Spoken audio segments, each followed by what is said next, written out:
आज के इस वीडियो में हम बात करने वाले हैं सैक्रोइलियक जॉइंट पेन के बारे में। इस जॉइंट को एसआई जॉइंट भी कहा जाता है। ये जॉइंट हमारे हिप में मौजूद इलियम और हमारी स्पाइन के नीचे मौजूद सैक्रम से मिलकर बना होता है। जिन लोगों को बैक पेन की हिस्ट्री रहती है, स्लिप डिस्क की समस्या होती है, उठने बैठने के अंदर कमर की जकड़न या फिर बैठे रहने पर टेल बोन का पेन होता है, ऐसे सभी पेशेंटों के अंदर हमें सैक्रम का डिस्फंक्शन या फिर सैक्रम की स्टिफनेस देखने को मिलती है। सैक्रम की मोबिलिटी के कम होने के कारण भी बैक पेन की समस्या या फिर स्लिप डिस्क की समस्या हमें देखने को मिलती है। सैक्रम का जो मेन काम होता है वो हमारी बॉडी के अंदर चलने उठने बैठने के अंदर अपर बॉडी के लोड को हमारे दोनों पैरों में ट्रांसफर करने का होता है, या फिर जब हम वॉकिंग करते हैं तो वॉकिंग के लोड को भी ये ऊपर की तरफ ट्रांसफर करता है। लेकिन अगर ये किसी पोजीशन में जाकर अटक जाता है जिसके कारण वो लंबे समय तक वहाँ स्टक रहता है तो पेशेंट को सैक्रम डिस्फंक्शन हो जाते हैं और ये डिस्फंक्शन धीरे धीरे डिस्क के ऊपर प्रेशर करते हैं और पेशेंट को L4 L5 या फिर L5S1 के अंदर डिस्क की समस्या होती है।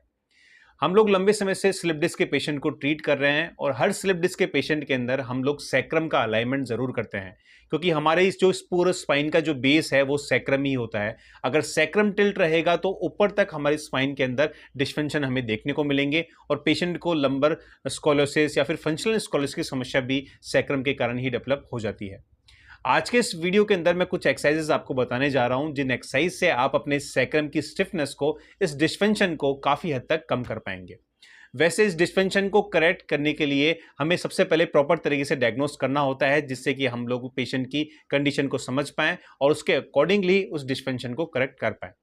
लेकिन इन सभी एक्सरसाइज से आप इस सैक्रम को मोबिलाइज कर पाएंगे, जिससे भी आपको काफ़ी अच्छा आराम देखने को मिलेगा।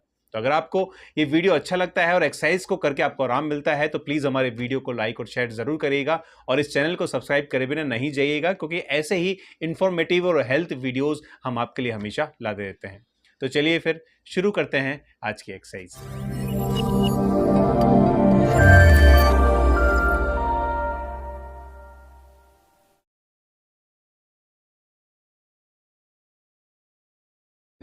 दोस्तों, सैक्रम को मोबिलाइज करने के लिए हमारी सबसे पहली एक्सरसाइज है knee to chest. Knee to chest exercise आपने काफ़ी बार करी होगी आपके कमर के दर्द के लिए, स्लिप डिस्क के लिए। ज़्यादातर सब डॉक्टर ये एक्सरसाइज बताते हैं और हम ये सोचते हैं कि एक्सरसाइज सिर्फ L4 L5 के डिस्क के लिए है। ऐसा बिल्कुल भी नहीं है। इस एक्सरसाइज से आपकी हिप की मोबिलिटी बढ़ती है, आपके सैक्रम का पोस्टीरियर टिल्ट होता है, जिससे कि आपके L5S1 का गैप इंक्रीज होता है। हर एक्सरसाइज का साइंटिफिक रीज़न होता है, एक एग्जैक्ट बायोमैकेनिक्स होती है जो कि एक प्रॉपर फिजियोथेरेपिस्ट को पता होती है। तो सबसे जो पहली एक्सरसाइज है आपके सैक्रम को मोबिलाइज करने के लिए वो है नी टू चेस्ट, जिसमें आपका सैक्रम पोस्टीरियर टिल्ट में जाता है। अगर आपका बहुत हाइपरलोरिटिक की कंडीशन है तो आप इस एक्सरसाइज को रेगुलर कर सकते हैं, इससे काफ़ी अच्छा आराम आपको रहेगा। वहीं हमारी दूसरी एक्सरसाइज है पेल्विक टिल्ट। इसे करने के लिए आपको अपने हाथों को अपनी कमर के नीचे यानी कि L3 L4 के L5 के नीचे आप रख सकते हैं और फिर आपको अपने पेट की मांसपेशियों को टाइट करना है, जिससे आपका पेल्विस पोस्टीरियर टिल्ट में जाए और जैसे आप उसे ढीला छोड़ेंगे तो वापस ये एंटीरियर टिल्ट में आएगा। इससे आपके सैक्रम का पोस्टीरियर और एंटीरियर दोनों ही तरफ का रोटेशन होगा। काफ़ी पेशेंटों के अंदर हमें जो सैक्रम है वो एंटीरियर साइड में अटका हुआ मिलता है, तो पोस्टीरियर टिल्ट की एक्सरसाइज हम बताते हैं तो उससे पेशेंट को आराम रहता है। जिन पेशेंट का पोस्टीरियर में अटका हुआ है, एंटीरियर नहीं जा रहा है सैक्रम, तो उसके अंदर एंटीरियर टिल्ट वाली एक्सरसाइज बताई जाती है, जो कि दोनों ही एक्सरसाइज इस सिंगल एक्सरसाइज में आप कर सकते हैं। ये एक्सरसाइज आपको किसी तरह का पेन नहीं करेगी। साथ में अगर आपको डिस्क बल्ज की समस्या है तो भी आपकी लंबर स्पाइन को मोबिलाइज करने के लिए भी ये एक्सरसाइज बहुत ही बेहतर है। इसको भी आपको दिन में 2 बार करना है।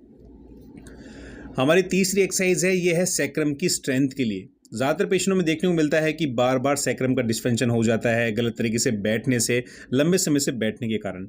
इस एक्सरसाइज से आप अपने सैक्रम के सराउंड मसल्स और लिगामेंट को स्ट्रॉन्ग कर सकते हैं, जिससे कि आपके सैक्रम की स्टेबिलिटी काफ़ी अच्छी रहे और सैक्रम की स्टेबिलिटी अच्छी रहेगी तो आपकी पूरी लंबर स्पाइन की स्टेबिलिटी काफ़ी ठीक रहेगी।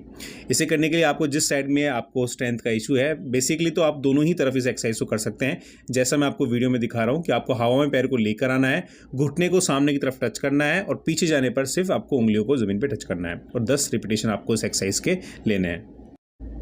हमारी अगली एक्सरसाइज है चाइल्ड पोज स्ट्रेच। ये एक्सरसाइज हमने काफ़ी बार स्पाइन की मोबिलिटी के लिए आपको बताई है और इसका रीज़न ये है कि जब भी हम चाइल्ड पोज की पोजीशन में पीछे की तरफ बैठते हैं, इसमें हमारा सैक्रम पोस्टीरियर साइड यानी कि पीछे की तरफ जाता है और उससे आपके सैक्रम का तो मोबिलाइजेशन होता ही है, साथ में आपकी L4 L5 और L5S1 का गैप भी इंक्रीज होता है।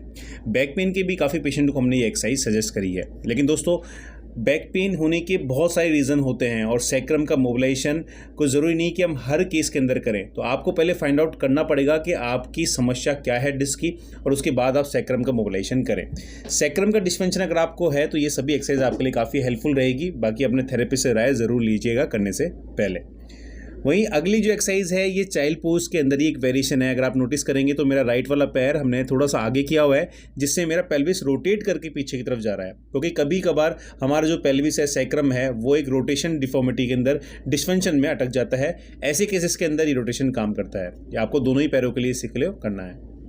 वहीं हमारी आखिरी एक्सरसाइज है, ये है कैमल कैट स्ट्रेच, और इसे करने के लिए आपको जैसा हमने पोजीशन दिखा रखा है उस पोजीशन में आना है।